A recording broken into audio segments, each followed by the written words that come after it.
Welcome back to Behind the Wheelhouse and Trucker Talk Radio. If you follow the trucking industry over the last few years, you've probably heard a lot about freight fraud, double brokering, identity theft, cargo theft, and the growing need for stronger carrier verification. Those issues have become some of the biggest challenges facing brokers, carriers, and shippers today. Our guest today, Michael, has spent his career helping transportation companies grow while embracing technology and innovation. Today, he leads Highway's commercial organization work with freight brokers and logistics providers to help solve one of the country's biggest problems, establishing trusted carrier identity, reducing fraud, and creating a more secure freight network. Today, we're going to discuss the rise of freight fraud, how technology is changing the way freight is booked, and what carriers and brokers can do to better protect themselves, where AI fits into the transportation world, and where Michael sees the industry heading over the next several years. Michael, welcome to Behind the Wheelhouse. We appreciate to have you. Man, it's good to be here. Thanks for having me, Justin. Yeah, no, we appreciate it. You're a fellow Tennessean, so I appreciate that. I don't get a lot of Tennessee people on the call with us, so I appreciate that. Even though you live on the other side of the state, probably a good 5 hours, so we at least got that. That's right. Now I I've made gotta that ask drive. you, I've made that drive before. yeah, because it's 64 where I live off of, runs right up that way. But I gotta ask before we get started, are you a UT fan? So I'm a fan of what we call the real UT from Guy, Texas. I'm oh I'm yeah, from Texas, so okay. I'm a Longhorns fan. Are you a UT fan? Are you a Tennessee fan? I absolutely despise Tennessee, and I will Okay. give it to you in perspective. My daughter is a senior in high school this year. She's Okay. very smart. She gets stuff in the mail every day from all over the country, right? Okay. Anything that's got University of Tennessee on it, she don't even see it. It goes straight in garbage. I will pay for college before she goes to University of Tennessee. I So hate who do you root for on Saturday? I'm a University of Florida fan. I am Okay, I that's am fine. from I'm from Florida. So Okay, that's good. Because what I was going to tell you is the only time I'm a Tennessee fan is when they play Alabama. yeah, there you go. There you go. I don't blame you on Um, that one. yeah, Alabama, I know my fans are obnoxious, but they ain't nothing worse than Alabama fan. And nothing it in the world. it, it didn't matter Insufferable. how bad they were for that 20-year period. Yeah. They still was Bear Bryant, before Saban got there. That all these it's all you ever heard. Yeah. So Yeah. we're good. We're on good start then because I Yeah. can't. And I used to at least chalk it up to saying, I'm from the Big 12, but now that A&M and OU and Texas have Yeah. all moved to the SEC, You're right in I'm the an middle of it SEC guy now. now. Yeah. Yeah. And who knows? I mean, I'd like to have a show just on that. Who knows what that ends up with when it's all said and done? But that's a talk for another day. But Yeah. Let's get into yeah. what we're here for. You're the chief operating officer at Highway. For our listeners, I would imagine almost everybody in the industry knows about Highway. But before we get to that part of your story, let's start in the beginning. What's your story of getting into transportation? Yeah, it's an interesting story. I think unless you're born into it, my daddy was a Hmm. trucker, my granddaddy was a trucker. I think different people find this industry different ways. Hmm. Most people fall into it, you know. Yeah, oh yeah. What's funny is my great granddaddy actually was a trucker in South Texas. Oh He wow. ran produce out of the melon patch in South Texas. Oh, Not okay. why I got into the business, just happenstance. But the short answer, man, is I was in college.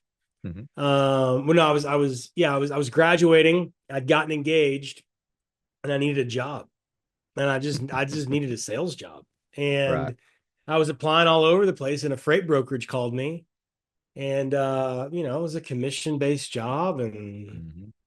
I needed a job, Justin, and they would I hire me, and understand so that. and so that's how it started, and that was over 20 years ago, Wow. um, and at a company in Texas called Bear Transportation, and if there's a lot of carriers in your audience, there was a time when we were one of the largest brokers in the country. We were Oh a wow. top 30 broker and only about 130 million in top line revenue, but that was in the early Hmm. 2000s. That was a big broker. Right. Yeah. The only big brokers were Robinson and TQL was, a couple $100 million.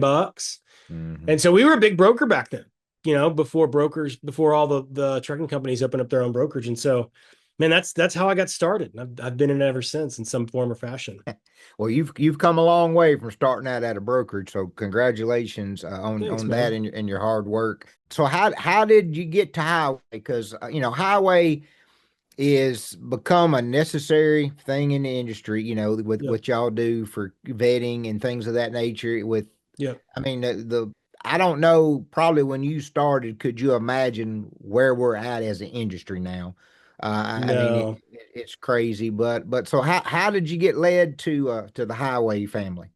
Yeah, no, that's a great question. I had been, gosh, I was on my fifth or sixth brokerage. So Hmm. I was at Bear for 10 years, and then I liked building and starting things. So I spent a couple of years at Redwood, like opening Yeah. offices and regions for them. I came to Chattanooga to run a business called Riverside Transport, big asset carrier with a brokerage. Hmm. Um, and I tried to get out of it at one point. I went over to FreightWaves and sold their data product Sonar. And I Oh, did okay. that for about a year, and then went back into brokerage. I was in Savannah, Georgia, commuting from Chattanooga, running a warehouse business, or building a 4PL instead of a warehouse business, Justin. Hmm. So they had 2 million square feet of concrete and a really small fleet and a really little brokerage. And so I went there to basically build out, the Yeah. 4PL arm. Like, hey, how do we handle our customers' freight? How do we work with shippers? How do we do managed trans out of buildings? It is a ton of fun. But my technology vendors were just failing me. I mean, they were Really? just terrible. I mean, I was an RMIS customer at the time. I'd been an RMIS customer at three different places. I had implemented them as a consultant, and they sold to Truck Stop, and Truck Stop sold to Iconic, Hmm. and it went, and their just service went downhill. Nobody answered the phone, and then freight fraud got bad. And I'm sitting in a brokerage going like, what is, like, nobody Right. will help with this. Like, nobody's solving the problem. And I was a Triumph Pay customer. And so Jordan Graft is the founder and CEO of Highway. Hmm. And before Highway, he was at Triumph Bank running Triumph Pay, and I was his Right. customer. And so he left and started doing this, and I ran into him. I was like, "Man, what are you up to?" And Huh. he showed me the product, and I was like, "Dude, this is it. You fixed it. You figured out Right. the root cause, basically, right?" And so you Hmm. talk about, like, when I got into this, man. When I got into this, like, I had a packet on my day. You filled out a broker packet, Justin. Like, I had a Oh yeah, packet on my hundreds of desk, times. and I'd Yep. fax it to you, and I'd have you on one ear, and I'd have your insurance agent on the other ear. And I'm Absolutely. standing at the fax machine waiting on the certificate to come. I mean, I did all that, and then Yeah. I'd walk the packet down to accounting, and we'd print off the safer sys, and we'd staple it to. I mean, Yeah, that was the how you way. set up You're a right. carrier. Uh-huh. And brother, for the most part, trucking companies were honest, good people, and Yeah, you didn't have to worry about anything you back didn't have to worry about. I even mean, the 10 years biggest ago. pain in the Yeah. ass was just the fax machine and the paperwork. Just waiting on time, just because Yeah, you got just it. time, It was just time. all waiting on that. Yeah, I'm calling your agent. You're calling your agent. You're like, man, you got to send this certificate over so I can Yeah. get my load. And that was the biggest problem. And Yeah. you fast forward 20 years, and fraud goes international, and it goes fast. So anyway, Jordan had figured out how to solve the problem, and I sold my position in that business in Savannah and was just consulting, and just really fell in love with the product and with Hmm. Jordan as a friend and a like-minded individual. And he asked me to come help him take the company to market. And so I love small carriers, because when you're Hmm. a freight broker, that's how you make your living. Right. Absolutely. The shipper's really important, and being a good salesperson is really important. But the way you make your living is having great small carriers that pick up your freight. It's something we talk on here all the time is relationships. That's And right. it's very easy to have great relationships with smaller groups. You get lost with the That's right. bigger groups because there's so many people involved. They're busy, they're running, hundreds of loads every which way. So That's you right. lose that touch. Well, and even with a big carrier, Justin, it's a fleet manager that you're going to get to have a relationship with, or Right. True. like even within there, like, man, Werner, when I was a freight broker, Werner did a lot of business for me, but it's because I had this one fleet manager, and she had 100 trucks, and I knew how to run her network, and it was like dealing with a trucking company inside of a trucking company. Right. And so when you think about that, when you think about the fact that it's a problem for the freight broker because they end up paying the bill Hmm. when there's something stolen or double brokered. It's also a problem for the carrier because when you don't trust anybody, you don't trust anybody. And so Right. every carrier gets treated like they're bad because now you're afraid of everybody. That's true. And so we had to do something to bring trust back and say, hey, here's the good guys, here are the bad guys. And that was kind of the first step of Highway. Just like, can we just help turn the noise down and say, here are the good guys, here are the bad guys, and start kind of bringing trust back. And we've been about 4 years. We don't do everything right, but Right. we believe Well, in the small carrier. And we believe in telling the truth. well, let's before we move into the fraud actual, segment of the show here, for any listeners that are new to trucking, there might be some new truck drivers, new CDL, operators and things. Tell them what highway is and what they, what you do, just so that Yeah, way yeah. everybody's out So there. if I'm talking to a trucking company, right, which is that the majority of your audience, Justin's trucking Yeah, companies, well, drivers? it's a little bit of everything. I mean, we've got all kind of executives, and we even have people that are not even in trucking. They just, I guess, they Yeah, like hearing my country slang. I guess so. yeah, We, yeah. If well, let's talk about it like I'm talking to a small carrier trucking company sure. because they matter. What it's going to feel like when you come to my site is that I'm putting you through hoops for the freight broker. That's what it's gonna. Mhm. That's going to be your first thought, because if you're a carrier, everybody wants something from you. There's so many of you. Everybody wants to sell you something. Everybody wants to sell you a fuel card. Everyone wants to sell you factoring. Yep. And I don't want to sell you anything, by the way, if you're a trucking company. But what I do want to do, I want to give you the chance to prove who you are, prove what kind of equipment you have, and prove that it's insured. Hmm. That's all I'm asking you to do at the beginning. Just who are you? What kind of equipment do you have, and is it insured? And I'm not going to take your word for it. Like, I'm Right. not going to look at your MCS 150 because you haven't updated it in 2 years. Um, and I'm not going to take your word for it because you might have accidentally clicked on a link and gotten Mhm. phished, and it could be somebody pretending to be you. So I just want to know who you are. And I don't want you to prove it. And I want to know what kind of trucks you have. I want to see them on your ELD, and I want to make sure they're on your insurance policy. It's really that Okay. simple. And if you do that as a motor carrier, I'm also going to protect your identity, because now so we're the biggest vetting platform in the country. All the Mhm. large brokers use us, which now means, because we have such scale, if you're a trucking company and someone tries to impersonate you, I'll catch them. And so, is it about protecting the broker? Absolutely. Is it about protecting freight? Absolutely. But you also have to protect the carrier to even Mhm. be able to protect the broker. It really is. It really does cut both ways.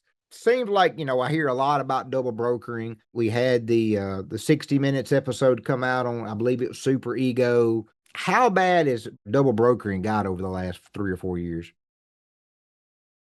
Man, it's hard. It's hard to differentiate between what's a double broker, what's a chameleon carrier. So let's just It talk about is what's traditional double broker. Traditional double true. brokering is, I at Bear Transportation reach out to you, Justin, I give you a load, Mhm. and you turn around and give it to somebody else. That's what a double broker, like Yeah. you, and Yep. I don't know. Sure. And the problem there is, like, I don't know if you're going to pay the carrier. Mhm. I don't know if you're authorized to do that as a broker. I don't know if you have a broker authority. When you just fibbed to me and told me it was on your truck, but you have broker authority and you have insurance for that. Mhm.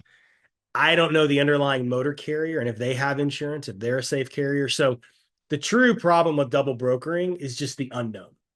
Yep. It's just, let's just talk about traditional for the last, since 1982, like since 1980, since deregulation. Mhm. The problem with double brokering is the unknown.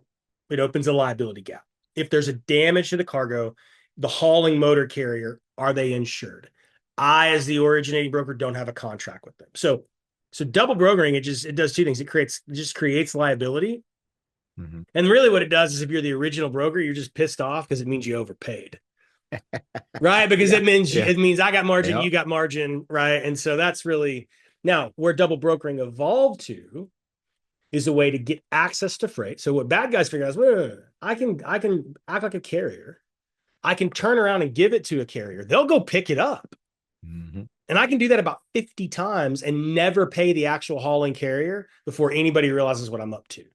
That's where you had chameleon carriers happen, is because they weren't, one of two things is happening with a chameleon carrier. They're restarting their MC, or they're moving to different MC so they can keep behaving as a carrier with a couple of trucks, but double brokering 50 loads until they get caught, Mhm. or they're running from their safety issues. Now, what happened after COVID is that you couldn't make money double brokering anymore because there wasn't enough margin. True. That's So very during true. COVID, there was so much margin, you could make money doing it, even if you paid the carrier. And so you just double brokered a lot. And so then when you couldn't make money double brokering, you either redirected it Mm. to create a hostage situation. Hey, your load's in a warehouse. And I'm not going to tell you who the actual carrier is. I'm not going to tell you where the warehouse is until you wire me $10,000. Yep. Right. And so the broker doesn't want to lose their customer. And the broker doesn't want their customer to know what happened. So they wire them the money. Mm-hmm. Or they just steal it. And so that's kind of the evolution of double brokering. And so the whole real issue with fraud is like, if I don't know who I'm doing business with, I don't know what they're going to do with my freight. Absolutely. And if they're trying to hide from me, it probably means they're going to do something bad with my freight.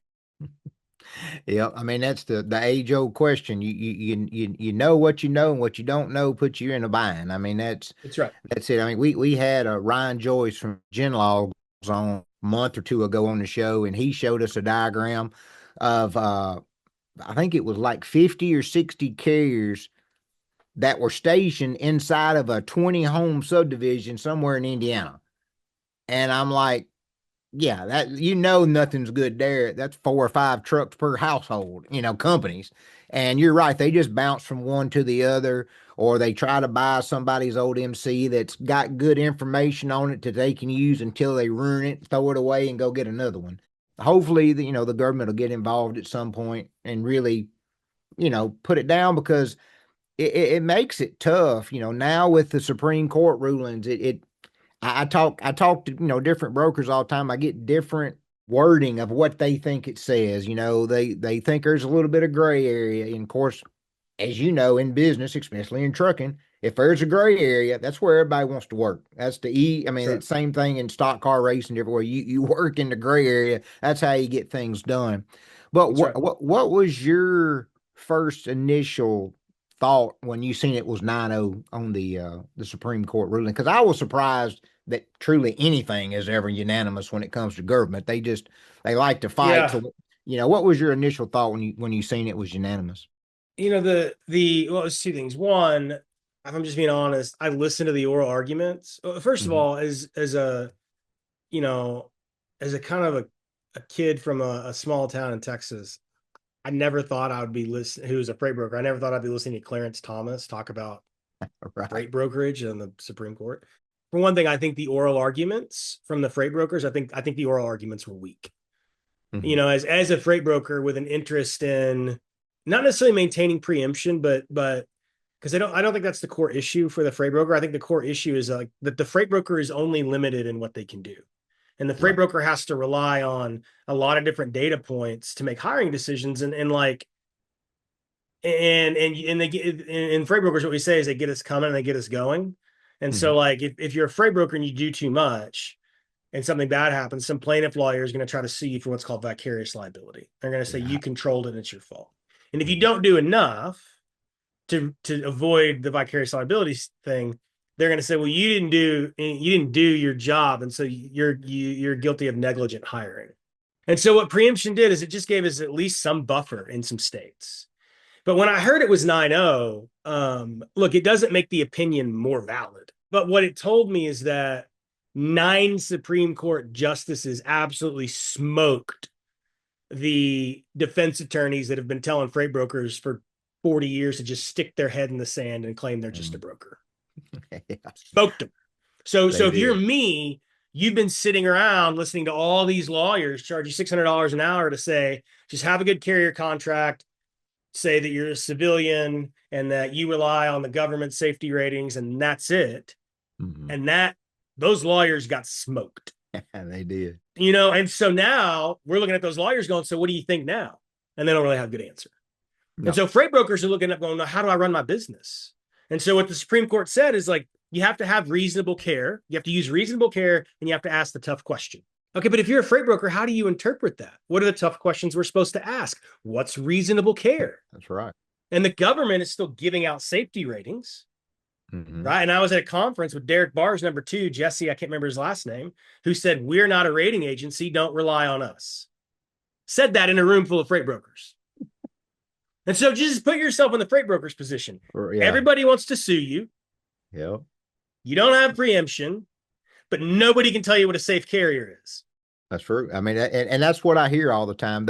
And the vicarious liability comes up in every conversation I've had with the brokers since the day of the ruling, and they go in all different directions with it. And you hit the nail on the head, because they all say that, like, okay, if I do too much, I get in trouble. If I don't do enough, I get in trouble. And because brokers have deeper pockets than trucking companies, than because small trucking companies don't have any money, you know that.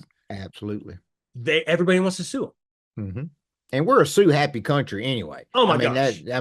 it's ridiculous. I mean, they'll sue you over anything. And with everything going on, how is highway looking at, are y'all trying to come up or already come up with some changing in carrier vetting that will help the brokers in a way or help I mean, what do y'all do now with this ruling?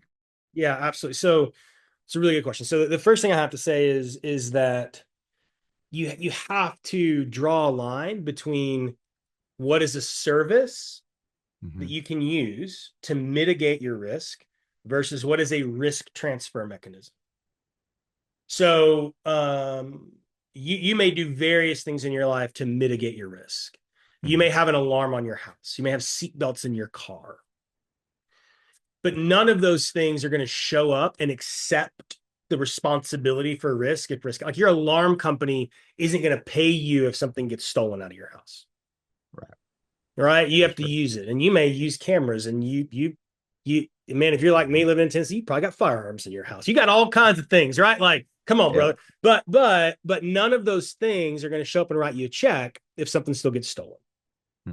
And so highway lives in the place if we will do everything in our power to help you manage that, but we can't accept the risk. And I'm going to get to why that matters in a minute. So you asked the question of what are we doing today?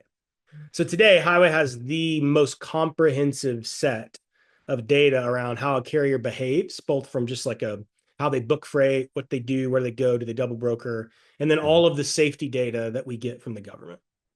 So today, a freight broker, and what they are going to have to do today is have some type of standard, Justin, and just be really consistent.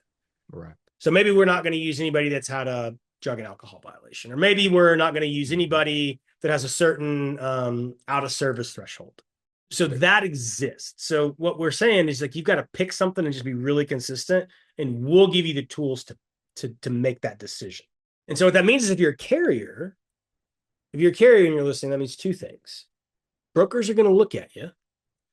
And if you run from one MC to another, they're going to look at your old MC and not load your new one. That's the big thing is like running away from your past isn't going to work anymore. Like Justin, you and I can't run away from our credit score. We don't get to just go get a new social security number and in a different credit card, right? No, that's right. And so we can see where you run. We can see where you were and where you're going. And because of the new world that's really undefined, you're not going to get to run away anymore if you're a carrier that's trying to hide from a poor safety record.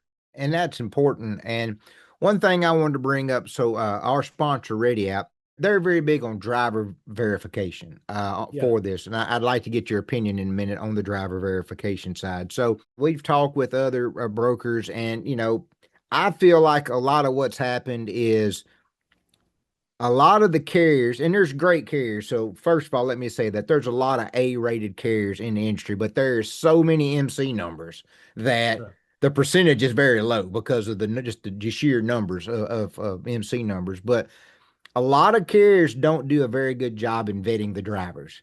The problem in trucking is that they don't fill a job; they fill a seat because it takes so long to go through the hassles of getting somebody onboarded.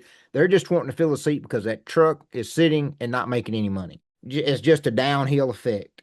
So with what ReadyApp does is they have a digital passport that the driver creates. It has all their documentation, and then it can be shared to a broker. And it's only certain items that do, because like with the brokers, with the vicarious stuff, they don't want the work history. They just want the CDL, pictures of the truck, just a few things that will help verify them to try to take some of the liability off. Yeah. Where do you see something like that fitting in with the way the world's becoming in the trucking industry? Yeah, so I think there's two things, right? So let's keep talking about cargo risk versus safety risk. Even in a broker's insurance policy and in a carrier's insurance policy, there's motor truck cargo, there's auto liability. A broker carries contingent auto and they carry contingent cargo. So anytime you're thinking about truckload, and that's the world we live in, truckload. No, we don't do much LTL or stuff like that. Right. You've got cargo risk and safety risk. And what we really focused on at Highway for 4 years was cargo risk, because there was this like, safety's not our job from a freight broker, by and large. When I think about the driver, I don't think it can be, I don't think you can hold a broker accountable for hiring the driver. I think you have to hold the broker accountable for looking at the fleet, because the broker can't control the driver. It can't control the company's hiring decisions.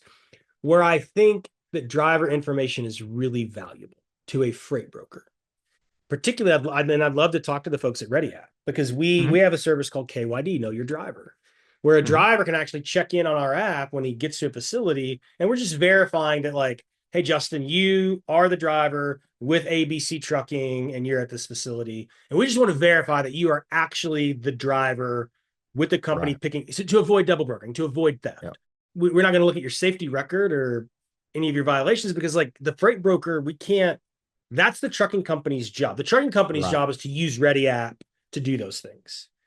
And so where I think driver verification matters to a broker is when it comes to cargo security. As an industry, it all comes down to the driver. Right. You see what I'm saying? So like, I think a broker can't select the driver, because they're not putting them through orientation. They're not doing all that. Right. But as an industry, it's kind of hilarious that a fleet has a safety rating when their safety is just the sum total of the drivers. Right. And drivers that are not even there anymore. So with turnover, I mean, on small fleets, it's like 100% a quarter or something like that. At least it always was when I was in the trucking side of it. It hadn't changed. Yeah, right. And so the big ones, it ain't much better. Nah. And so if you look at a trucking company's safety record, whoever got them that safety record don't even work there anymore. That's it. And so that's just bananas to me as an industry, that we're saying, hey, MC number 56789 has this safety record, when none of the people that were driving the truck when that safety record was given out work there. That's right. So where are all those people? And that's something I wanted to tell you about what ReadyApp's trying to do, that you just brought it right to the forefront of what I was going to say next. They're wanting to have a baseball card, right? So the driver has a scorecard with, and it's not like, where everything's damning, but it's like, work history gets so many points. If they stay with the company for so long, if they get a thumbs up from a broker and gets a good report, that gets them. And it's kind of like we used to talk about a credit score. It shows the driver what you need to do to up your score.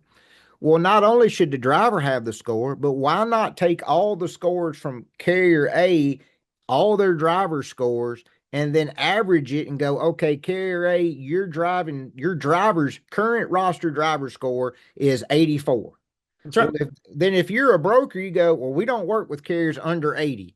That's you've got, and then that kind of, maybe that takes some vicarious liability away, because you're not vetting the individual driver, but because even though you might be working with a 90% driver, they're going to, of course, have 60% drivers, and it's going to average out to where maybe that helps a little bit. And look, that's not the space we play in at Highway, but I can tell you, I would consume that data, and I would help make that company really successful, because the reality is, if you rely on the federal government, first of all, they don't have enough inspectors. You can't get inspected.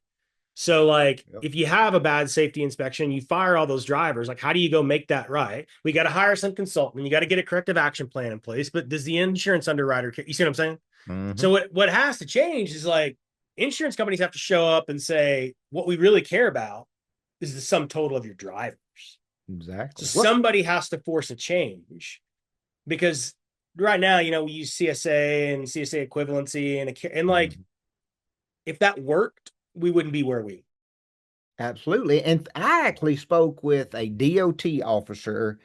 He was out of Texas, and he told me, and they finally shut it down this past week, that they were having drivers come into the weight stations and beg anything for an inspection. They didn't care if they failed part of the inspection and got a ticket, because that was the only way they could get verified to be able to get a load from the broker. Wow. And I'm like, well, here's what I would tell you. Crazy. Using an inspection, if you're a freight broker and you're listening to this, using inspections to verify carriers is stupid. Stop doing it. Like, just be a Highway customer. Because what we allow a carrier to do is say, look, man, we know you might not have been able to be inspected. We know you might have brought on an owner operator fleet that hasn't been inspected. And so, like, if you just connect your telematics device, we'll just show the broker where your trucks are and you're good to go. Like, to use inspection data is Mhm. so antiquated and it's not fair to the carrier. Like, Right. it just doesn't make any sense. It doesn't. This is 2026. Can we stop doing that, please? Like, and I understand why Absolutely. we used to do it, but like, there's better technology now where if you're a motor carrier, you don't have to show up and beg for an inspection. You can connect with me and I'll Mhm. tell the brokers, I'll tell the brokers if you're a great carrier. So like one of the things we do is we surface those carriers in our freight exchange. We surface them in our search results. And so those carriers that are out there running with good insurance, they're running with connected trucks, we're showing them to brokers saying, hey, here are the carriers you need to call. Don't Mhm. call these guys that look bad. Call these people first. And I think that's something that the carrier community probably still doesn't completely understand is it's Mhm. not just this is how you get access to freight, it's how they find you now. True. It's how you come to the top of the pile. Stand out. Exactly. Yeah. I mean, and two, the what everybody on every part of this industry, they've got to figure out if you're not connected with a highway or any of these other segments in the industry, there's a reason why you're not working with highway. You're Right. trying to hide yourself. I mean, That's right. if you're trying to get an inspection, all right, there's a reason why you're not, That's right. and that's the kind of thing that I talk about to drivers because Yeah, it's because you couldn't get through my platform to get to JB Hunt or CH Robinson or Arrive. absolutely. Like you couldn't get to them. And so you need to go get an inspection for one of these other Hmm. knuckleheads. Yeah, it's exactly what it is. Yeah. And I tell this to drivers all the time too. With what's happened with the non-domicile, this non-speaking English, and just all this craziness that the decent, not even the great drivers, just the decent, good truck Yeah, driver, they have got to start doing something to stand out. They need to that's show, right. that, hey, I'm not saying you got to go and kiss somebody's butt That's or right. go the extra mile, but you've got to do something to stand out a little bit because truckers have always had the bad rap. They're the sorry ass truck driver. I bet I've heard Yeah, that 4 billion times in my 20 years of business. And there's always going to be bad actors in any segment of any sector of any company or industry. But you've got to get yourself out there and stand out and go, I'm a grade A, truck driver. I can do it all. I can be good for your company, but you've got to figure out a way to do that. some of the language that the trucking industry likes to use, which I Mhm. agree with, by the way, is the professional driver. True. Yeah. And look, I had 100 of my own trucks at Port City, and then when I was at Riverside, we had 1,500 trucks between Riverside and Transco lines. I mean, look, I sat one office away from our maintenance department. Hmm. I mean, I worked in trucking companies, and I can always remember when you know driver appreciation week would roll around, we would talk about the professional driver. And so the challenges I would just throw out, and look, and I'll take all the hits of a freight broker, like all of the freight brokers Right. that have been rude and nasty. I used to have a rule in all the brokerages I ran: you're not allowed to say driver. You were not in my businesses. You were not allowed to call somebody driver. That's a human being with a name. Hey True. driver, like if I heard you say hey driver, like That's I true. was going to mute the phone and probably say something to you because I like that that. person has a name and they're doing a Mhm. job. They need to learn their name. You need to say their name. Don't say driver, right? Yeah, I So like that. so little things like that. And so brokers need to be professional. But I would also say, like, if you want to be called a professional, act professional. Hmm. And in Yeah. 2026, like we are a connected society, whether you like it or not. Yes. 100%. Like, and so if you want to be a professional truck driver, don't use Gmail. It's very cheap to go get a company domain. It is. If you call my friend Rob Light at Carrier Source, he will help you build a website and build Yep. a presence. Like call Carrier Source. If you're a driver using Gmail, call Carrier Source. Get a domain. Okay. Hmm. Put two-factor authentication on your inbox so that you can't get phished. Yep. Like learn the basics of being a professional and running a small business. If you're an owner operator, you're a small business owner. You Absolutely. have 3 trucks, like you're a small business owner. And like if you want to be considered a professional, like one of the things that I always tell my staff is like you have to start with self. Like building trust starts with self. Like if there's a problem, you got to look in the mirror and ask yourself that same question. And I've been doing this long enough to tell you that the carrier community could do a really good job of starting with self. Yeah. And policing their own. Because for every professional driver, I still have guys in my cell phone, Justin, that I could probably call and cover a load right now if I wanted to, that I've just known forever. Yep. But for every professional driver, there's a driver that cuts a hole in the bottom of the truck so they can use the bathroom while they're going down the road. Yeah. That's not a joke. I mean, I got trucks back that had holes cut in them so they wouldn't have, like, who does that, brother? I've heard about that too. Yeah. I mean, so like, just understand, like, the knife cuts both ways, man. Mm-hmm. And if you want to get rid of the bottom feeders and the people that are causing you to have low wages, man, one of the most heartbreaking stories for me, I was, do you know Charles Gracie that hosts Break Check?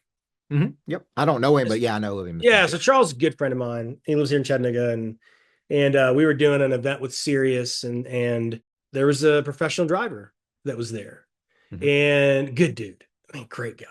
And he'd paid his truck off. And so he canceled his physical damage, and he was just going to cancel it for like 6 months. He just wanted to get caught up and get some. So he canceled that part of his premium to save a little bit of money. And right after he did that, his truck caught on fire. And he was in the truck when it caught on fire. I don't know what it was. I don't know what it was. He barely made it out. But when I met this gentleman, he had nothing, because the way that he made a living burned to the ground, and he watched it burn, and he'd canceled his physical damage policy. And part of the problem is that when we don't show up as professionals and say, I'm the good guy, and we let everybody look the same, you have, and I'm sorry, this is what they are. It's not a racist statement. You have foreign actors coming into your country and undercutting you, right? They're living all at that house in Indiana, right? Or some apartment complex. They're sending their money to a place that is not our country, or they're stealing your freight, and they're the ones that are suppressing your wages. It's not the broker. It's not the big bad broker. Yeah. It's actually the shipper who actually pays the bill, who's exploiting the wages by the less than driver. So if you're a professional truck driver and you want to fix the wage problem, first of all, stop letting the ATA say there's a driver shortage. There's not. There's a pay issue. Show up and act like a professional so that I can show the world who you are, and I can show everybody else who the bad guys are. And I can tell you the broker community will go leverage that and get the money from the shipper. But if you're a shipper that's listening, you need to pay a fair wage. Absolutely. You cannot expect for a freight broker to hire a safe motor carrier when you're paying a rate that we got 10 years ago. Right? At some point, Justin, the economics have to work. Yeah, and it's been a while for the driver that the economics has really worked in their favor. I mean, it's tough, but I have to say, I preach it from the rooftop. The Gmail thing drives me insane. It does. I mean, I'm an entrepreneur. I've got 6 or 7 little bitty businesses. They're nothing big. Every one of them's got a $7 a month Google Workspace. I mean, it costs me $10 a year for the web name. That's it. It's cheap. It's cheap. And when I send an email, I look professional. And no one taught me that. That was just me figuring that out of high school when I started my first lumber business. And I'm like, I'm going to buy a website, and I'm not going to use, back then it was AOL. I'm not going to use AOL. I look like everybody else. And it does. And it's so easy for fraud. I mean, I talk about it all the time that, I wish the load boards would do a better job and not allow a Gmail to be on their load boards, because a driver looks at the load board and it says J Smith at TQL@gmail.com. That poor driver sees TQL and he thinks he's got a broker, and he calls, and then, hey, it's off to the races. But the load, you got to think about incentive though. The load boards are incentivized to have as many people give them a credit card number as possible. They don't care about fraud. I don't care what they say. They're going to tell you they do. If you look at their business model and their financials, they can't care about fraud. Because if they cared about fraud, they'd have to turn off 20% of their customers. That's right. 100%. I agree with you. Say that one more time. Wholehearted. If DAT cared about fraud, they would turn off 20% of their customers. They don't. They care about getting as many heartbeats and credit card numbers to sign up for an account as possible. Makes perfect sense because just like I said with the Gmail, I mean, it's so obvious. No decent broker is going to have a Gmail account because That's right. it's too worth having a brand. You want your name out there. You might never be as big as TQL or CH Robinson, but you can be a small fish and still make a living. That's right. And if you're a small business, like you can have fun with it. Like I used to load a company, man, there was a load board called getloaded.com. And it was before it was I think DAT or Truck Stop ended up buying, I don't remember. Mm-hmm. But there was a cat, it was a husband and wife team, and the name of the company was Ugly Truck Beautiful Service. There you go. I mean, and you're not I going mean, to forget dude, we're that. sitting here talking 20 years later, and I remember that dude. Yeah, you're not going to I had forget his that. cell phone number, Ugly Truck Beautiful Service. And he was one guy. I couldn't give him a lot of freight because he's one guy. Right. But he was awesome. And I still remember that. And so, like, man, if you're a small business owner, it doesn't take much to build a brand and have an email address and take pride in what you do. And look, I know it's hard. And I probably sound like some redneck sitting behind a desk that's never been in a truck and telling you how to do your job. I get it. But you're also a business owner. And it's not that hard. And it's not hard to take pride in what you do. Look, I want to make the driver's life better. I do. I want to give them a clean way to connect with brokers, find the best freight. And I think if we do that, the market will start repricing itself. Well, hopefully so, because they definitely deserve better wages for sure. Well, my last segment, I know you're busy, so I don't want to keep you long, but the future of freight. We got AI, autonomous. That's what everybody talks about. Everybody has a different opinion on autonomous. I've got my own opinion, so I mean I'm no different than anybody else. AI, I really feel like is great in a way that if you know how to use it, you can save yourself a lot of work. Maybe it's to where people basically are doing two jobs because AI can do at least half of one of your jobs per se. But what excites you the most, and what do you see upcoming in the future with trucking? So I think what I would say about the future of freight is it's growing up. That's a good. It's growing Good up. Yeah. It's maturing, right? And so for a long time, I would say since deregulation, we've been gunslinging a little bit. We've got too many foreign controlled entities and anti-American people running through our supply chain. And I'm just gonna say, I mean, look, I'm a patriot. I love my country, and there are people that do not love our country. Absolutely, driving a big rig, and that troubles me. And that's an 80,000-pound bomb that they're driving. That's right. That's right. And so I think we just look. I'm not a fear monger. I'm just saying that's a fact, and you got to be aware of it. You have people that are anti-American, that are overseas, that don't care about our country, that are just trying to exploit the gaps in the trucking system. Okay, so what does that mean? So we get to grow up, and we get to do what the financial markets did. We get to do what banks did after the savings and loan scandal of the 80s. They regulate identity and underwriting changed, and after the 2008 financial crisis, constraints changed, and we have things like Plaid and Stripe that allow us to connect and prove things. And so I think this is freight's moment, and I think what we hope to do at Highway is not just be this onboarding company, but really create a layer where freight can be traded digitally, because today the reality is freight is traded digitally. We're using email addresses, we're using documentation and rate confirmations going back and forth. And that's like a bank transaction or buying a plane ticket. That's a digital transaction that moves in the physical world. And so we need to secure that. And so I think the future is a secure digital transaction that allows good carriers, good brokers, good telematics providers, because there's a lot of bad ones, good insurance agents, because there's a lot of bad insurance agents, good factors, because there's a lot of bad factors. I think the future is that, like, what Highway is going to do is create a world where those five parties, factoring companies, telematics providers, insurance agents, brokers, and carriers, they show up and play by the same rules. And everybody else is just out there on Craigslist. Just if you need to bang on a door to get an inspection, because like you just need to go on Craigslist, Facebook Marketplace, and like hope for the best. Go get a mulch load. I don't know what to tell you. Yeah. And so I think that's the future. I think we're going to grow up. I think it's time we grow up. I like that analogy because that is right. It needs to grow up. And I think one thing too, I think the big players in the industry, they can't be scared of integrating. they can't be scared to to share information. Not everybody's out to steal your stuff. I mean, we're in an age that yes, they might know what you're doing, but if you're doing your job, the only way the other company can get your stuff is to undercut you. That's But right. if your service is good, undercutting shouldn't matter.